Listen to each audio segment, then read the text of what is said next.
Hello, everyone. Welcome to another episode of the Govcon Giants podcast. Today is really special because this is where we interview one of our student award winners. And today's episode is actually sitting down a conversation between Maria, our head trainer, and Angela Chamberlain, one of our recent students.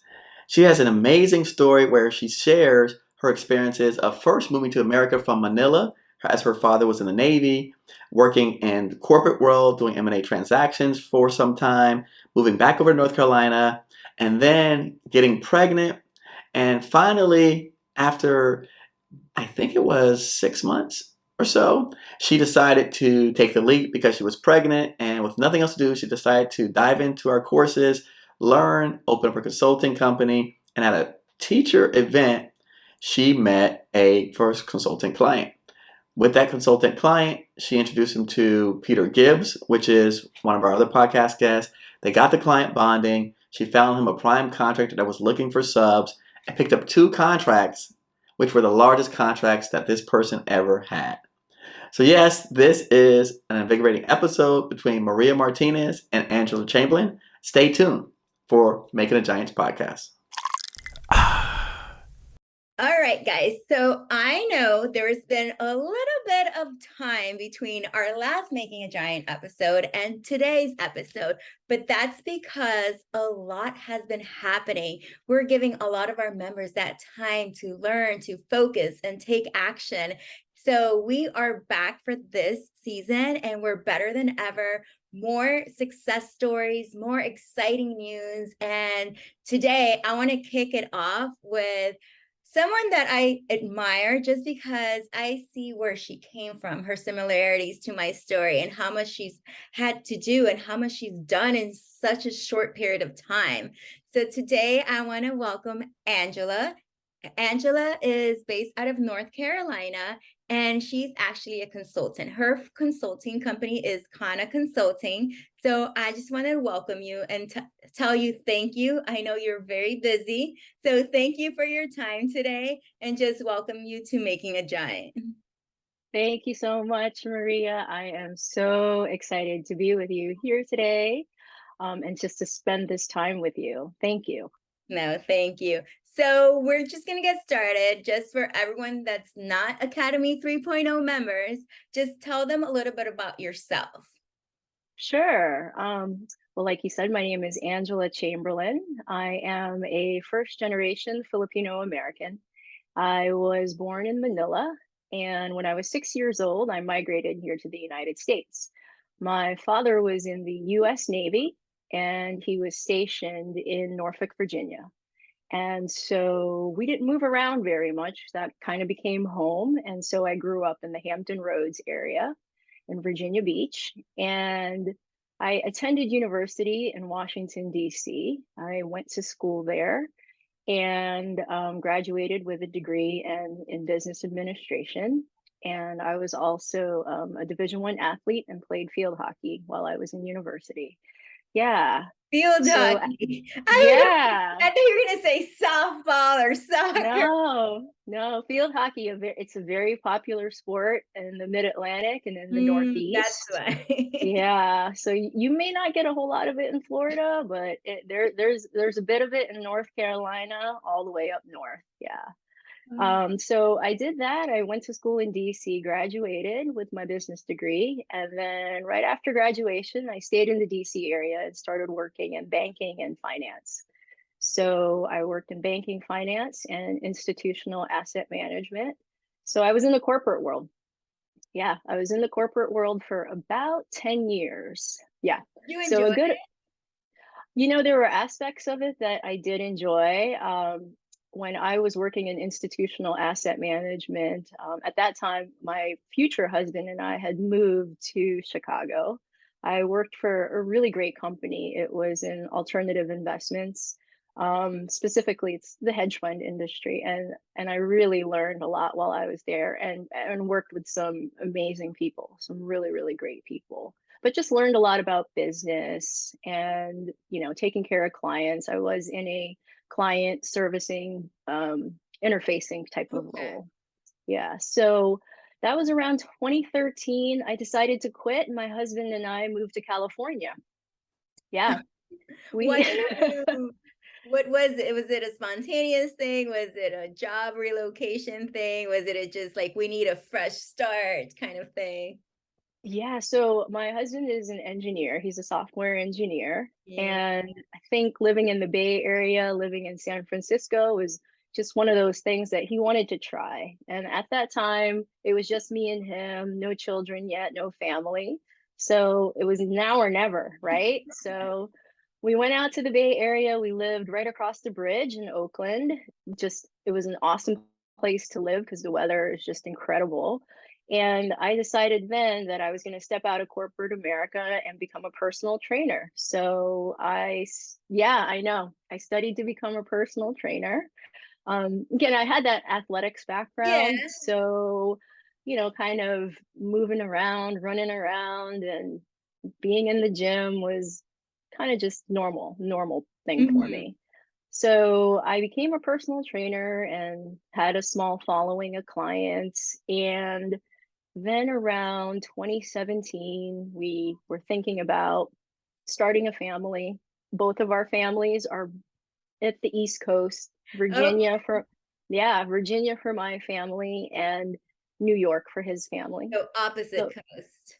yeah, opposite coast. So now we're talking about really settling down and what we're going to do next. And if starting a family was seriously part of something that we wanted to do, then being in California was going to be hard for both of us. And Okay.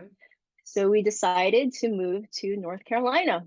And we decided on North Carolina because I'm from Virginia. So I knew what it was like to live in Virginia. And he's from New York. And Mhm.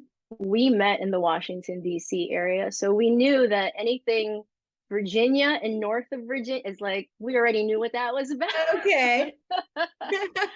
So we decided to move to North Carolina. And so here we are.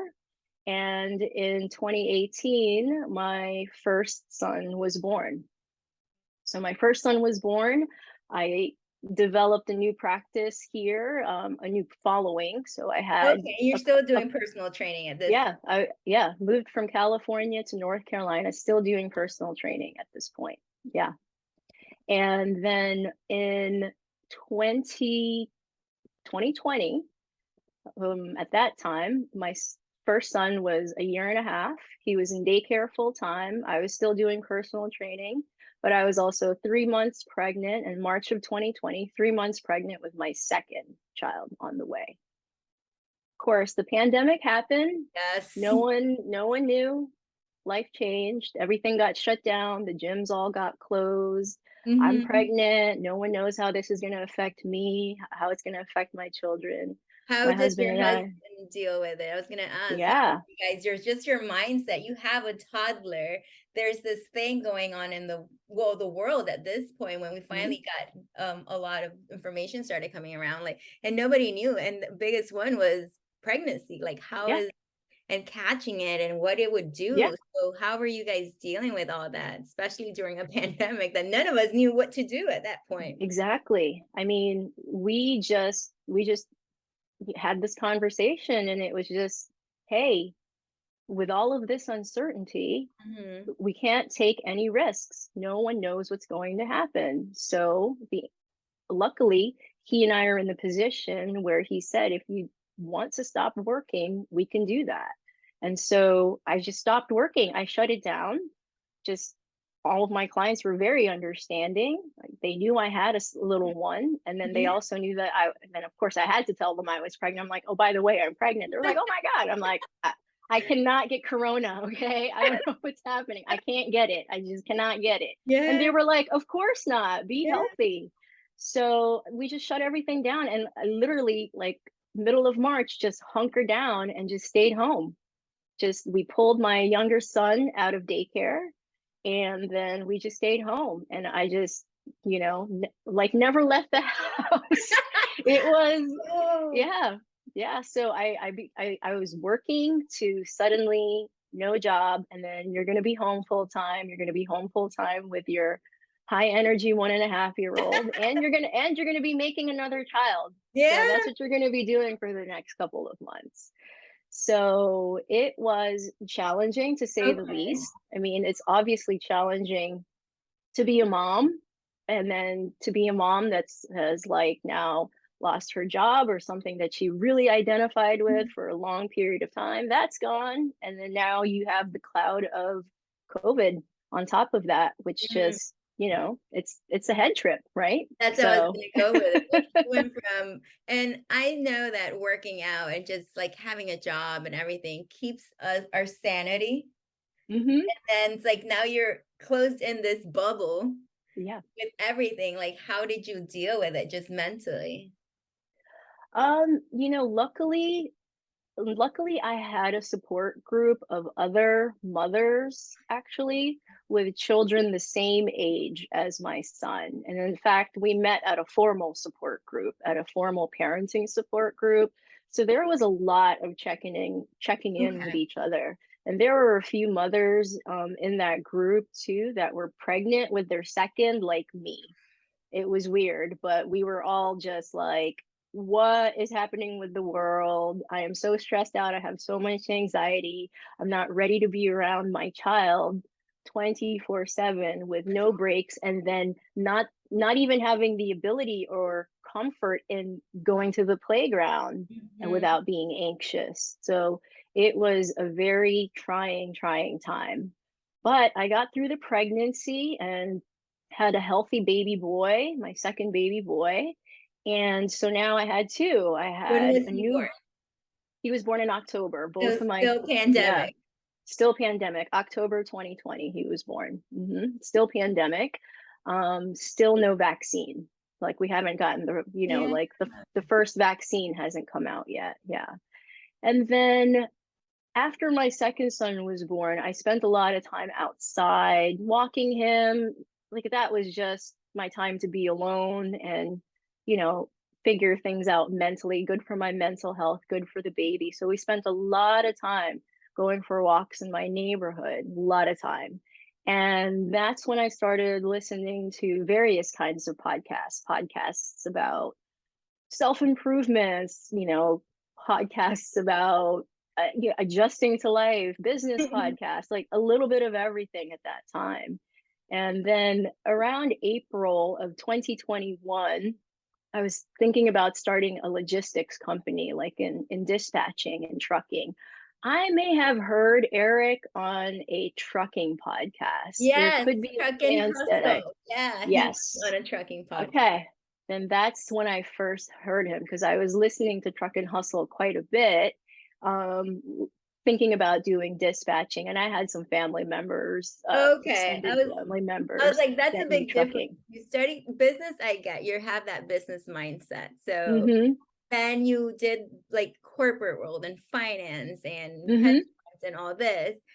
Personal training, it's like complete 180. And yes, now you're mhm, going now that's what I was gonna go. Like your thought process was, okay, what's next? And you're yes, thinking trucking. yeah. Trucking is very different also. Yes, trucking is very different, but then I dove into it and started learning about a bunch about it. And then I said, let me try and see what dispatching is all about. And at that time, in last year in April, I mean, the supply chain issues were, Mm. everybody was talking about it, right? Everyone was talking about trucking, everyone was talking about logistics, and it just wasn't me. Other people were jumping into the trucking game like gangbusters, Everyone was trying to get into it. But then I heard Eric, I believe, on that podcast, and I said, "Oh, he has something interesting to say." And I do believe that this makes sense. Like, you know, um, contracts make sense. It's long term, it's steady, it's a more sustainable business idea. And when I tried to do some dispatching on my own for a month, I found out that with two little kids running around in your house, it's just not going to work. It's just not going to work. You gotta be on the phone all the time, and time is of essence. You're talking to brokers, and there's no, like, "Let me get back to you." It's like, Mhm. it's immediate. Otherwise, these loads go. So, I found that out, and I talked to my husband. I said, I think I need to pivot. I need to rethink about this." And then I just from that point, just started diving in a little bit more into all the things that Eric had to say. And that's when I started, it was maybe June of 2021. Um, I heard about your story.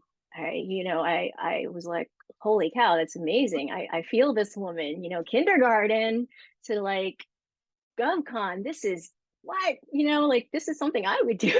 Like that's what I was thinking. I was like, man, like I feel that, I was like, I feel that in my heart because that's such a dramatic pivot. And then I started just listening to more of what Eric had to say. And I was inspired by Miguel, by Wesley. I was like, oh my God, Wesley, like what? Holy cow, what a superstar. This young man who's 16 years old, like he can do this. And then around that time, maybe now it was the fall, October of last year, I think there was a promo that GovCon was running on 1.0. I remember distinctly reaching out to Eric. I sent him a DM and I said, hey, I'm a stay-at-home mom. Can this work for a stay-at-home mom? So I sent him a DM, and I don't know if it was him who responded or Brandon or someone else managing his social, but he did respond. And he said, here's what I can tell you, Angela. I can tell you that the women in GovCon are killing it. And That's I was like, okay, that's good enough for me. I was like, you know what? He didn't say that there are other stay-at-home moms that are doing what you're doing, but he just said, I'm just going to let you know there's other women in the program. The women in the program are killing it right now. And so I was like, you know what? That's going to be good enough for me. Okay. Oh, wow. So I bought into the program in 1.0 in October. And then, just kept thinking about it, and couple months go by, and then now it's 2022. A couple months go by February, March, I'm like, okay, I bought this thing. I was like, it's go time. Okay.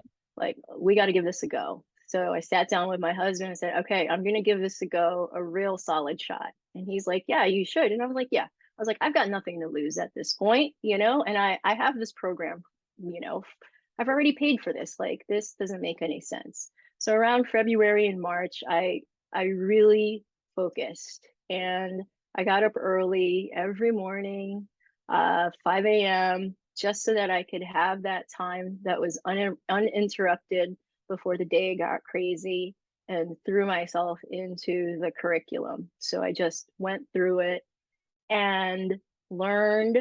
And then I saw that there were office hours being offered. So at that time, around March or April, I started coming to office hours more and engaging with people running the office hours, asking questions, seeing what's happening out there. And then I, formally started my consulting company in April. And then now it This was, year. all right, yeah, this year, April of 2022, I formally started it. And then now my big question was, well, what niche are you going to work in? So I was having these conversations in office hours and with people in the GovCon community about narrowing down a niche. I thought about maybe doing information technology. There's a lot of IT where I live, it's called the research triangle, and there's a Yeah. lot of IT here. Eric My did his husband, internship up there. yeah, a lot of engineers, software people, and I don't know anything about it, but I figured, hey, my husband is an engineer. I can always kind of ask him. So I was going down that route, doing research on IT companies and trying to come up with my list of people to solicit and introduce myself to. Did you always want to be a consultant, or did you at some point said I could do it on my own? I always wanted to be a consultant. Okay, so you're researching companies to consult for. Yeah, I'm researching companies to consult for. Yeah. I think that's where my strengths are, like Eric says, he's like, I just like to make the connections. And I'm like, yeah, I think I'm pretty good at that. I'm pretty like, hey, you guys should, like, I think I could do that, So or at least he explains it so that it seems so easy. Yeah. But yeah.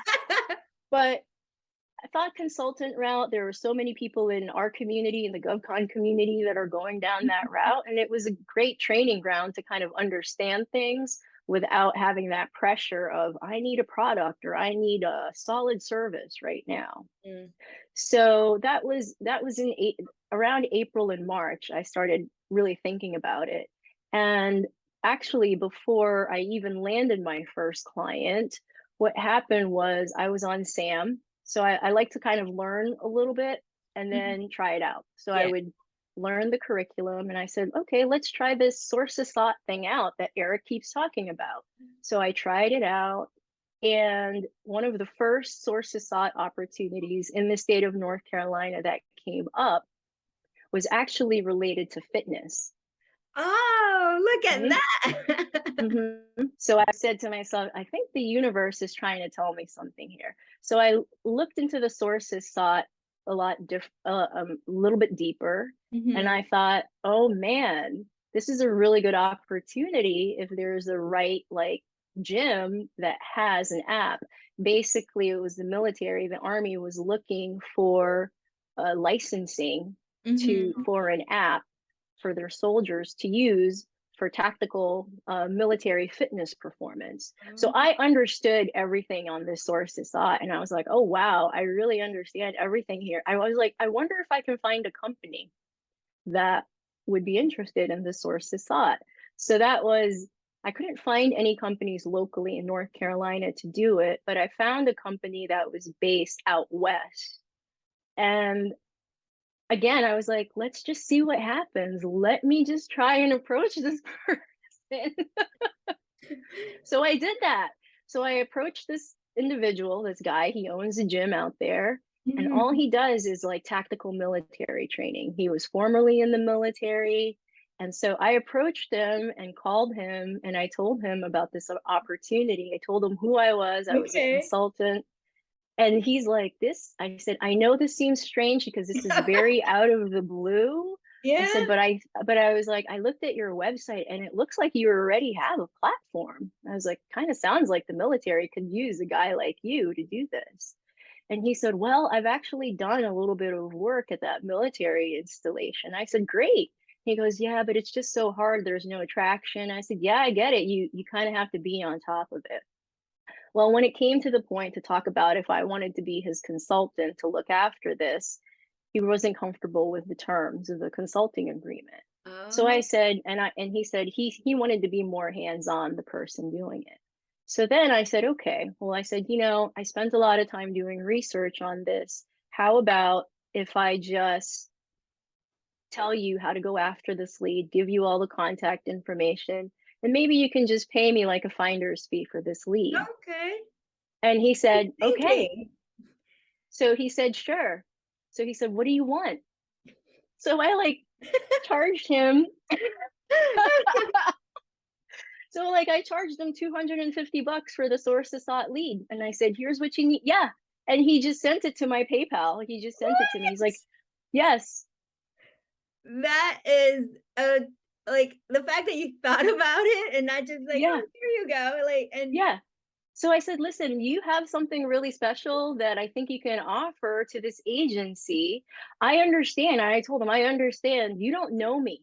I just came out of the blue. Okay. And now I'm throwing a consulting agreement in your inbox uh-huh. about my terms. And you're thinking, who the heck is this lady? And she's not even here. I can't see her face to face. Mhm. So I got on the phone with him. I said, if I was in your shoes, I'd probably be skeptical too. And I said, but listen, if you want to go after the opportunity, go to Sam, get yourself registered, get your ducks in a row, contact this contracting officer and see if there's something that you can offer him. And he goes, thank you.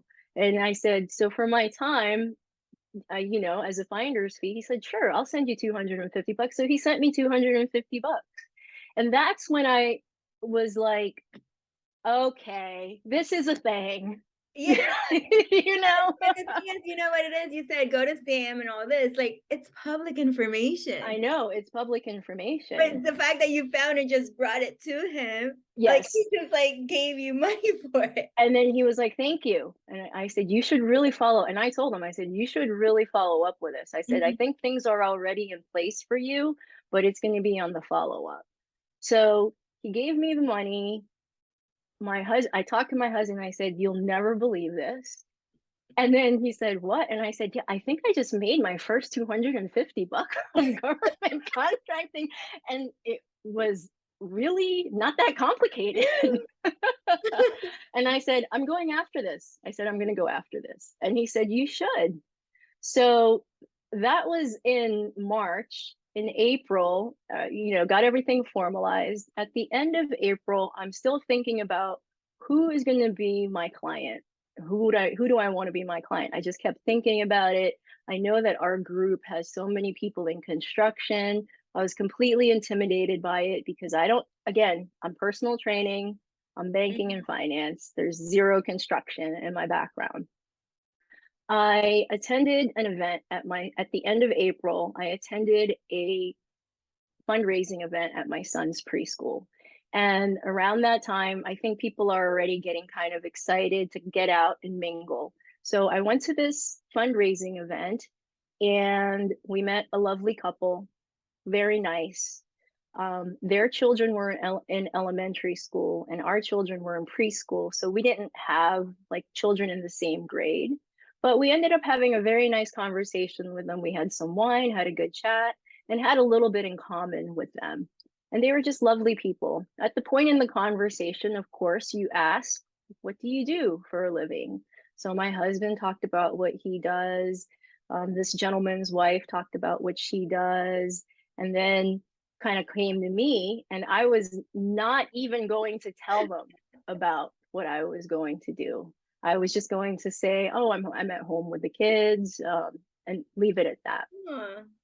My husband was the one that said, "You should tell them about the new business that you started." And so now I couldn't back out. He And I was said, more excited than you, "Yeah, and proud than yeah, you were of your own. yeah." He was like, "Tell them about the new business you started." I was like, "Okay." Honey. So I told them about government contracting, and I said I'm helping small businesses find and secure government Mhm. contracts. And then the wife of this couple hits him on the shoulder and says, I think you need to talk to her." She said, "I think the two of you may have something in common to talk about." And I said, "Oh, are you a business owner?" He said, "Yeah, I own my own HVAC Mm. services company." And he said, "It's really interesting that you talk about government contracting." He goes, "That is a nut I've been trying to crack and have not been able to figure out." He goes, "I can't tell you how many RFPs I've responded to and tried time and time again just to run around in circles and get nowhere. It's very, very frustrating." And I said, "Yeah." I said, "It really is. It truly is." I said, "Because Yeah. if you're just running after the RFPs, you're a little late in the game, you know?" And Mm. he said, "Huh, that's interesting." And he was like, yeah. And then the wife, meanwhile, was like, "Wait, how'd you get into this?" And she was like It was asking the the curiosity of questions the of, story. He was yeah, just yeah, the like curiosity. business-wise. Yeah. So at any rate, I we exchanged information. Okay. It was a Friday night. By Thursday of the following week, he had signed the agreement and he was my client. Less Yeah. than a week, Less with than a a week weekend in later, between too. a weekend in between. So I Wow. met him on a Friday, and by the following week, it's now early May, he signed up with me. And he said, "Listen, I mean, because again, we barely knew each other, but we Yeah. had about 45 minutes of like Okay, I was chatting gonna at ask, this event." between that Friday and that Thursday, did you guys meet up in person? Did you go to his office? Like, how, what was there in between from Yeah, him meeting you, a total stranger at a yeah. school, and signing a contract with you? It was one Zoom call. I think it happened on like a Tuesday, Monday or Tuesday. I think maybe a Tuesday. I talked to him a little bit more and just got to know the business that he was in and tried Mhm. to tell him like what my focus was. And he was very, very open and honest that if he had a list of 1,000 things to do, business development was always going to be on the bottom, if not even on the list. He's like, "I'd rather do anything else than business development." He said, the shaking hands, he's the guy that wants to get the job done and he Yeah. wants to do it well. And he likes project management, and he likes managing his team and building the team and solving complicated problems, but he doesn't like the process of the sales Finding process. them. Yeah, Finding them. finding the business. And And so he said, that's your forte, that's your value, and that's yeah, that's all you're going to yeah. do. And that's what I told him. I said, listen, I am never going to install an air handler, and I have zero interest in ever trying to install one. I will try to understand it as best as I can, but I'm not going to be that person to fix it or install it. I said, I can help find the people that need you. Mm. I said, I can help do that. And that's what I'll focus on. So I, talked about the value that I could bring, the strategy and the approach that I was going to take. And here we are, still kind of strangers. And he just says to me, I was talking to my wife about this, and I think he says, at the end of the day, I just cannot ignore the fact that you just came out of nowhere and literally fell on my lap. And I told him the same thing. I said, you know what? I feel the same way because, again, as I told you, I wasn't even going to tell him what I did. It was my Mhm. husband who threw me in there, and then the universe was pushing us together. So I'm going to accept that. So he became my client in early May. And at that point, right off the bat, like week after week, I was following up with him, and I said, let's go ahead and hit the ground running here, because of the fact that we still really didn't know each other. We changed the terms of our agreement to Okay. work together for about 6 months and then revisit our relationship. Okay. It gave us both an exit. Like, if this is not working, then in 6 months we can say thanks, but it's Okay. not going to work out. And I was okay with that, because again, I'm learning just as he Yeah. is. So from that point, I just every week we had something different to focus on. So I told him, I said, do you have things in writing, your capability statement? And Okay. he's has so much past performance, it's never been in writing. I said, that's our first place to start. Get your registrations. So he started working on registrations and capability statement. So So I he got wasn't even registered in Sam? no, no, he had no registration in Uh-huh. SAM. So he got that started, got his capability statement together. And I said, listen, by the end of the month, I want to have that capability statement really, really tight. So you're giving Okay. him and his team the task. You're not doing them yourself. No, he put the statement together like in like a Okay. word process format. And I found someone to help me put You the make cape it statement. pretty. I made it pretty. I made it presentable and pretty. He was very happy with it. He said, this looks great. I said, awesome. That capability statement was circulated in office hours. Erica looked it over for me. She took a look at it, gave me some pointers of things to Mhm. do. So, it was like I learned a little bit, tried a little bit, came back to the GovCon community, talked about it, engaged with the group, and then repeated and did the same thing. Okay. So then now I told him I wanted the capability statement done because there was a matchmaking conference coming up in June. So it's June. My husband and I were scheduled for a trip in the mountains of North Carolina. And the matchmaking conference was also happening in the The mountains of North mountains. Carolina. Yeah. In the It's funny mountains how of, your universe just there's a book, The like, Alchemy. The universe converges to give you exactly what you need at the right yes, timing. yes. And you know what? Maria, if that is the one thing to take away from this call, is listen to the universe sometimes when it drops little breadcrumbs around for you. Just keep following it. So we were going to the mountains of North Carolina. Well, the matchmaking event was going to be en route to our trip.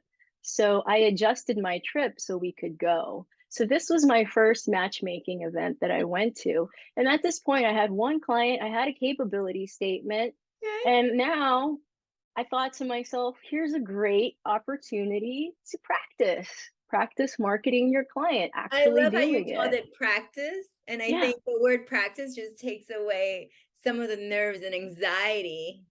yeah, yeah. So I told him that I was going to this event. I said, I think your capability statement looks great. Let's see if I can meet an OSDBU, someone who'll want to talk to us about opportunities at the military installations. So it turned out there were two OSDBUs that were there who are in charge of military installations that we're interested in, at agencies that we're interested in doing more work in. And when I was at this event, it was really neat because a lot of the things that what I was learning from the curriculum was coming together there. It was fantastic to be able to go to a conference and understand what everyone was saying. There were a few nuances. I was like, oh, I'm not sure what that was. But in general, everything that everyone was saying was echoing exactly what Eric was saying. And so I'm sitting there thinking, my goodness, 2 years ago, I'm like training clients on doing deadlifts. And now I actually know what this person is talking about who is in charge of defense contracts at BAE. Like, this is something else, and it all makes sense. And some of the people actually that you feature in your curriculum were even there. Like Matthew Schoonover from Schoonover Moriarty, they were Yeah. there. I picked up one of their cards. A bunch of people that I've seen on Eric's videos were there, and I said, "Wow, this is all coming together, and it feels like it's making sense." So I met an OSDBU from the Army. I met another one from the Navy, and have kept in contact. And we after that call, the Army OSDBU took a call with me and my client, so I was able to again kind of show him like, "Hey, these are the steps and how we do it." Putting it in practice. Yeah, you're proving So to him that you're doing something and it's mhm, working, and like you're actually, like I said, you're doing something to get to that goal. You're just not sitting around and yeah, waiting. yeah. So I came back, I celebrated with him, and I said, "Hey, I think the conference went well. I have some business cards. I'm setting up a meeting with the Army OSDBU." He's like, "Oh, that's great." So we sat down with the Army OSDBU, and it was for a few minutes. And yes, we recognize like how small we are. And the OSDBU said, it's really important to look at your forecast list. And I said, "Oh, I know where the forecast list is." And he goes, "Is there an opportunity that I mean, it's really important that you guys also know the prime contractors." And so, that may not be time for this call. And so I paused and I said, "Well, if you're talking about, using tools like FPDS and USA spending and taking a look at your forecast list," I said, "We don't need to have a separate call." I said, "I can do that." And he stopped. He stopped everything he said, and he looked at me and he said, "Well, miss, I have something to tell you." He goes, "That is a rare, rare, rare thing to find." And that's all he said. He looked, and my client was on the call, and he said, "That is really, really rare, because you are quite a rare find, because half of the time I'm spending my time on teaching small businesses on how to navigate these tools so that when they do approach us, they're prepared." So she said, "You're going to be well ahead of the game." And he said that right in front of my client, like, way to solidify my role. Right. Yeah. Yeah. Yeah. How did you So feel when you heard that? I felt empowered. I felt like, "Hey, we got this." And so I said, "Well, if you want to talk about a specific opportunity," Mhm. he said, "Yeah, is there a specific opportunity?" And I said, "Yes." So he opened up the forecast list. I told him what line I was looking at. And this was all in front of my Yeah, client. And it's then not he like you're said, like, "Oh, wait, go down, go down." "Mhm, You're like told him yeah, exactly where to go. yeah." I said, "Take a look at this line." I said, "Yeah, I'd love to learn a little bit more about that." And he goes, "Okay, well, I'll find out who the CO is on that, the contracting officer, and I'll Mhm. get you connected on email." And he did. And he did. I'm sure that's one email that he remembered to send, because it's not just forward, learn how to register, how to find a Hmm. forecast list. Yeah. I said exactly which line it was that I was looking for and I wanted to learn about. So, I mean, without what I learned from GovCon, from your curriculum, there's no way I would have known any of that. I could have just been just another business that was like, Mhm. do you have some work to give me? And not understanding what this guy's role was. And I think he was impressed by the fact that I understood more than that. There was more homework done. There was more understanding of how the layers worked. Um, so that looked, of course, that looked great in my client's eyes. Yet again, like, okay, this is a real thing. And at that time, he and I are really starting to get to know each other very, very well. And I would say that it only took me about a month or so, maybe even less than that, but to really, he was really trusting me. Everything I told him, he did. I said, we need the CAPE statement done in a month. He was like, you got it. What's next? Okay, You you picked need a to good be one. in, yeah, you need to be in front of this guy on this call with me. He's like, there, you got it. What else? What else do you need me to do? So now we're looking at June. So the first matchmaking event is over. I shared it with some people in our office hours group, and they were, it was an exciting little win, a first time to do it. And then sometime in mid-June, I started thinking about, oh man, if we were to win a project, is he ready to do this from bonding capacity standpoint? And guess what? The Peter Gibbs talk came out. I'm not even kidding you. I'm not even kidding you. The Peter Gibbs talk happened. I listened to it, wrote his name down right away, went to his website, and then had a conversation with my client right away and talked to him about, listen, I know we want to grow.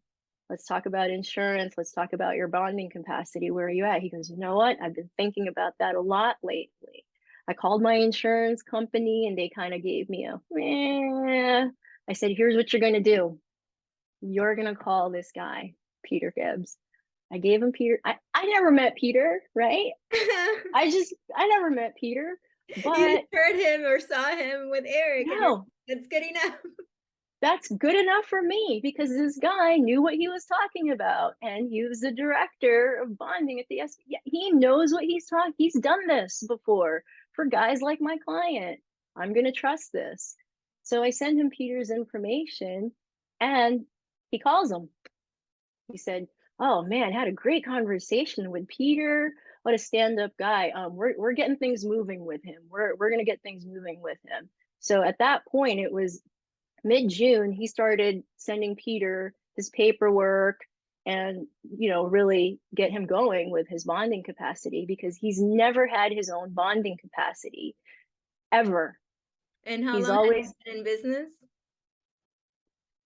since 2014 he's been in business with this business, and prior to that he had another business. So let's just say he's like been in business for 15 years, Yeah. never had his own bonding capacity. And so he got that paperwork going because it's a lot of paperwork. Yeah, it's a lot of paperwork. And then at that point, I'm starting to put a target market list together. I'm starting to, have that strategizing, still looking at source to thought, but also looking at who's winning the contract, who are the primes. Mm. Let's start figuring out who the big players are in this region and see if we could develop a relationship with them in a subcontracting type And of your role. client And was okay with that idea as well, starting as a sub? yeah, he was Because like, I don't even have my own bonding. that's good, because some people, like, think of it as a downgrade instead of thinking of, Mm-mm. like, this is a way in. Hmm. And so I had that conversation with him and I said, I think being in that sub role is where we need to be. And he said, I agree with you wholeheartedly. He goes, this is all new terrain. I said, yes, for you and me both, but there's a lot to learn if we can sub under a good prime and a prime that could really use someone like us. Mhm. So now we're getting into about July, early July, right before the 4th of July holiday. I had a list of sales calls that I was making and emails that I was sending. And in my research, while I was researching on DSBS, there was one particular company that stood out to me. It was an 8A company. It Okay. did have some prime contracting work. It was an 8A that was a national 8A, but based on the information on DSBS, It looked like they just recently opened an office in our state or nearby. And I remember watching a video that Eric put out, and it said that if you see a company that's like this, that maybe has offices in the DC DMV area or national office, but then now is trying to open up an office in the satellite area, Huh? they probably have some work that needs to be done over there. Because they're not going to move there just because. Exactly. So I put that company on my list. I made a whole bunch of phone calls right before the 4th of July weekend, left messages, and then one of them called me back, and it was that company. It was that company that called me back. And it was the head of their operations. Okay. They were 8A. They were a sole source contract holder at a military installation here in North Carolina. In North Carolina. Mm-hmm. And they are looking for subcontractors. And something that you guys are able to do. Yep. And I told him we did HVAC, and he said, we have a big HVAC project coming up. Then we would love to talk to you. So, you know, and that was doing the research, making the phone calls, right? Like, because that's what you had you not teach made us. that call, if you would have just done like everybody else, just looked at Sam and see what's out there, this would have never been found. Yeah. So it was having that strategy of, all right, these are the people that we're trying to target, you know, let's just see if someone needs our help. And so making those phone calls, it's a thing. I mean, people are always looking, but in this particular situation, it was spot on. We're moving to the area. We're not familiar with the area. We don't have any established sub relationships right now. And we got projects. We have projects to do, and we need help. And we need help from people that want to work with a federal project and a federal job. Other part. Yeah. So there's some hurdles. It's not as easy as just saying, here's some work. A lot of contractors are in our state. I'm noticing that some of them are they're not as open to wanting to take on a federal job. And it's very different once you get to Virginia, because I think Virginia contracting is just normal in Virginia. They all know it. But you just move one state south and everyone kind of thinks, I don't know about that. I don't know what that's all about. Yeah. So here I am. I was very excited for that call. Of course, this is the head of operations who says, let me give you my PM's name, who's on the ground running there. Gave me the PM's name, called the PM right away, said, yes, we have HVAC work. We need help. Matter of fact, do you know anyone else who does this, this, and this? Had a ton of other open contracts. And so I connected this prime contract holder with my client. 2 days later, my client's on a site visit. Okay.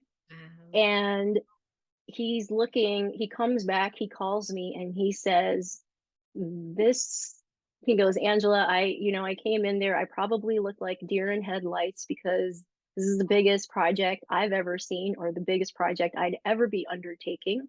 And before I left them, I told them, listen, I'm going to be perfectly honest with you. You've seen my capability statement. You know that this project is bigger than anything I've ever tried to do. And I also want to let you know that I'm well aware that you are assuming all the risk here as a prime contract holder. And so I'm going to give you my best effort estimate on what I can and can't do on this job. And I told him, I said, well, how'd that go? He said, they didn't even blink. They just were like, okay. As in like, no problem. Try. Yeah. Yeah. Just give it a try. They weren't like, well, okay, then let's consider someone else. They were just like, okay, well, just give it a try. Show us what you've got. And put a bid in. They said, just put a bid in. We're looking at you and one other company. They said, we're looking at you and one other company. And the PM said, I want to be perfectly honest with you. We're not thrilled with the other company because we don't get any responses back. Our emails come back 3 days later, emails that, we need them to respond to. And so you know, they wanted us to put our name in the hat Yeah. because they were not happy with who they currently had. And so, you know, my client was so upfront with them, and he had this call with me, and he said, you know, again, Angela, it's the biggest job I'd Yeah. ever have. And he said, to be honest, he goes, I can get this job done. He goes, I can get this job done. I will be able to get it done. He's like, I'll move heaven and earth to get it done. I'm going to get it done. He goes, let me tell you where I am really nervous about. And I said, what? And he said, the bonding. I don't think I'm going to have bonding, get the bonding for this. And I said, ooh, okay. Well, if we don't get the bonding for this, I'm already starting to think of, my goodness, is there anyone we could team with, you know, who does have the bonding? I'm already starting to go down that route. What Well, the bracket was universe, he thinking it was going to be at? Like how much? well, because the job was over 150, he just, you know, the prime and the federal government was going to require bonding, and Okay. he just wasn't sure that he was going to have enough bonding to even place the bid. Okay. Well, 2 hours later, our good friend Mr. Gibbs, same day, same day, Maria. Maria, when I tell you the moons line up, the moons line up. The very same day, I hang up the phone with my client, and I'm thinking, my goodness, it would be such a shame to lose this opportunity. Peter Gibbs to the rescue. He comes up, sends an email, because we had told him last week we're considering this opportunity. Mhm. And he comes back and he says, you're approved. You've got the bonding. Go after it. Go after the opportunity. That was his message, was go after it.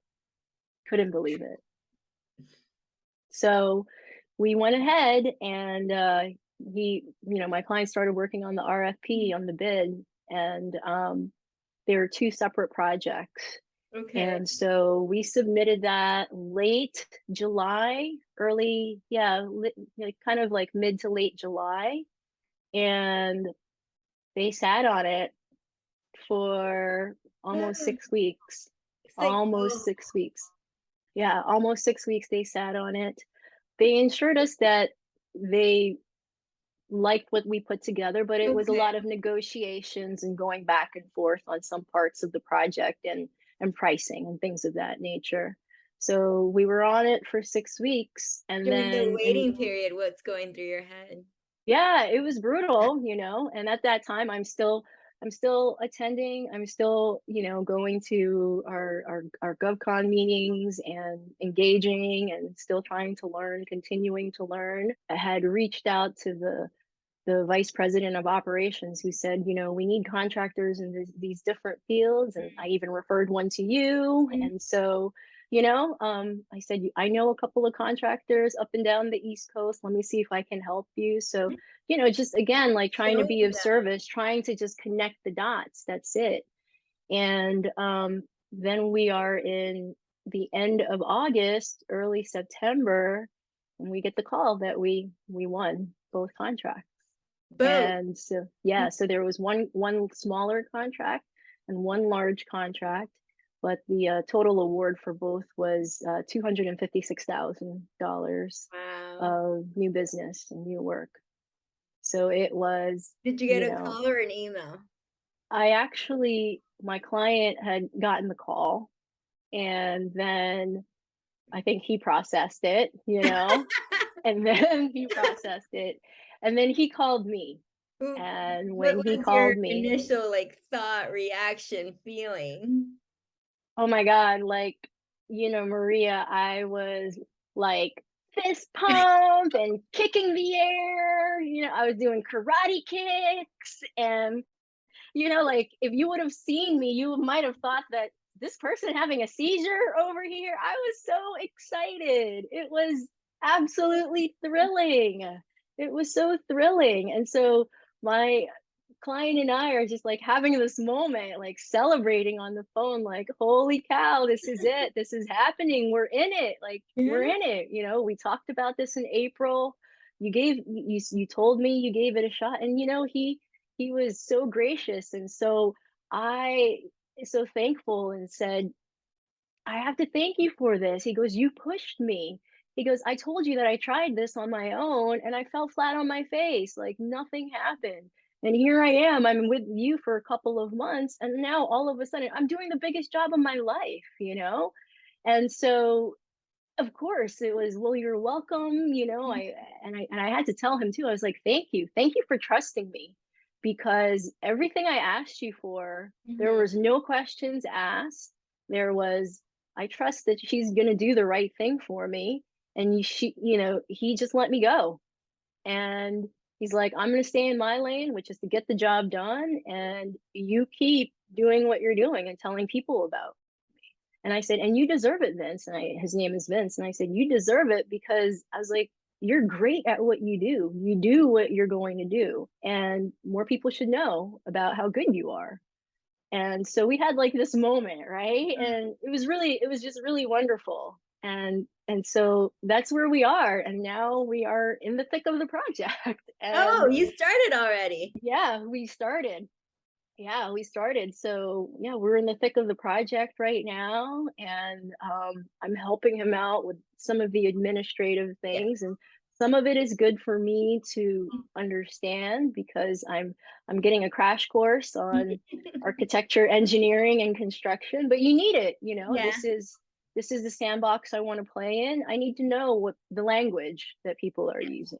So And so yeah, that's the language and the paperwork that goes to it and just everything in it. everything. Just the Yeah. flow of, because it's one thing before, it's one thing when you get the award, but like we tell people, once it's given, like getting the job done and going through that process, it's totally different. And a lot of us are kept in the dark about it. Like Mhm. for when I do my subs, I'm like, you know, you have to do certified payroll. There's certain things that Mhm. people don't realize what comes after. But that's how Exactly. I learned. Like, got thrown in there. Okay, let's do it. You have no other option but to figure it out.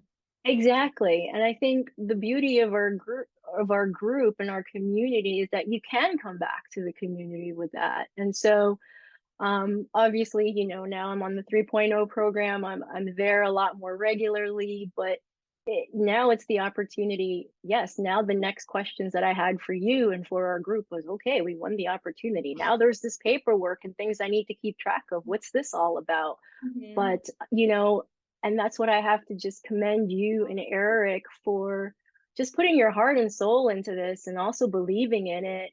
There's no way any of this would have happened. I mean, if my story is not some kind of proof of that, that this can be done and that yes, anyone can do it. If you put your time and effort into it and surround yourself with the right community, it can happen. Yes. Was there an element of luck and timing? 100%. 100% the universe kept pushing me into that. But that's also part of it, like listening to your intuition and listening to your gut, and having a relationship with a client that you are have a synergy with and you're on the same page, it makes the Oh, difference. yes. It does. Yeah. That makes a huge difference, and also that he was very open to all your ideas. Like Yeah. you said, he fully trusted you with the process. Like he knew he did it. He threw his hands up. He whatever you brought to him, he gave right back to you. And I think another important thing is, and I spoke to a group of women entrepreneur, and they asked me this because you have pivots in your life, in your career choices as well.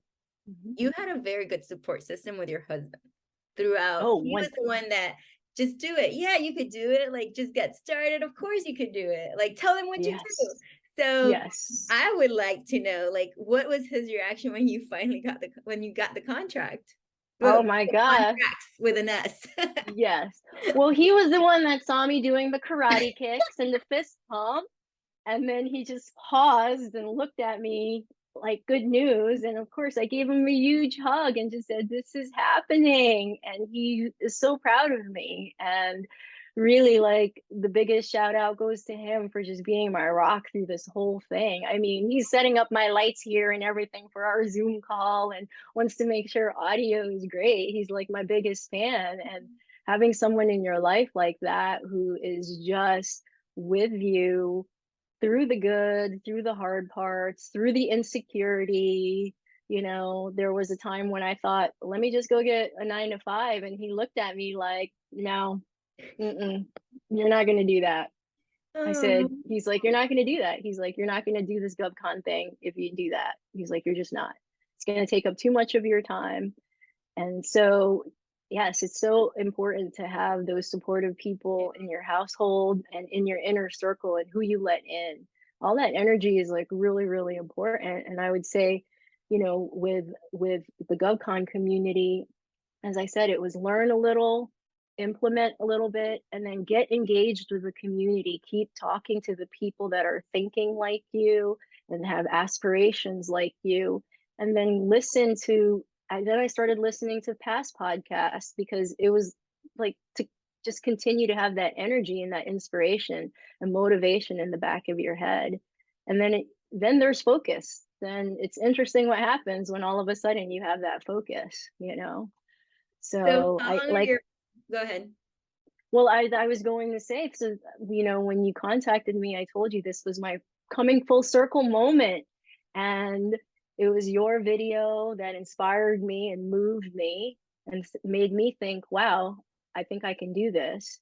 And I'm going to give this a shot. And I said, this kindergarten teacher did it. Like, she gave it a shot. I think I can do this.